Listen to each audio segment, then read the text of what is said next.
Anda kembali di iNews Pagi pemirsa. Jakarta akan memperketat razia masker dalam operasi justisi di hari pertama penerapan pembatasan sosial berskala besar. Selain itu, sejumlah perkantoran juga disidak dan ditemukan masih ada kantor yang mempekerjakan lebih dari 25% karyawannya.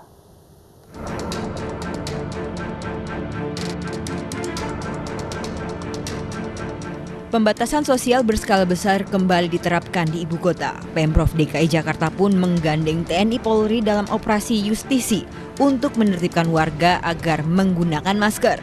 Sejumlah titik operasi justisi pun digelar. Tak sedikit warga terjaring razia karena tidak menggunakan masker. Mereka pun didata dan disanksi baik sosial ataupun sanksi denda.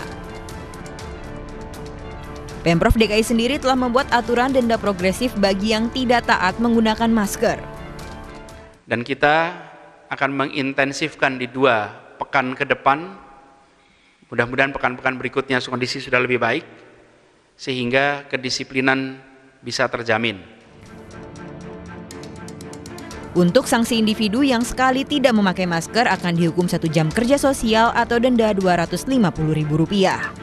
Yang melanggar 2 kali akan disanksi kerja sosial 2 jam atau didenda Rp500.000 dan seterusnya hingga mencapai denda Rp1 juta atau 4 jam sanksi kerja sosial. Namun penerapan denda progresif masih menjadi pertanyaan karena pendataan pelanggaran dicatat secara manual. Tidak ada sistem yang terpusat yang mendata seseorang melanggar protokol kesehatan, sehingga penerapan denda progresif hanya bergantung pada kejujuran warga. Bahkan ada warga yang protes dengan sistem denda yang dinilai tidak mampu mengurangi kasus positif. Bukannya peraturan itu untuk mencari victim gitu, siapa yang bisa didenda gitu. Tetapi untuk mengurangi kasus. Saya tidak mau bayar denda, digerebek 10 orang. Tidak ada perbatasan sosial dari orang pemerintah sendiri.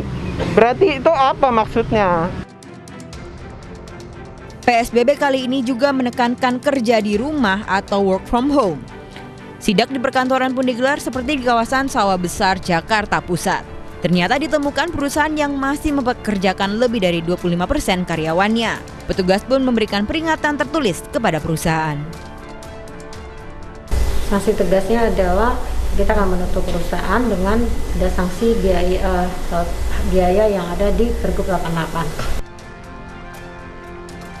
Penerapan PSBB dilakukan karena tingginya kasus positif per hari dan mulai berkurangnya ketersediaan ruang isolasi bagi pasien COVID-19. Dari Jakarta, tim liputan iNews melaporkan.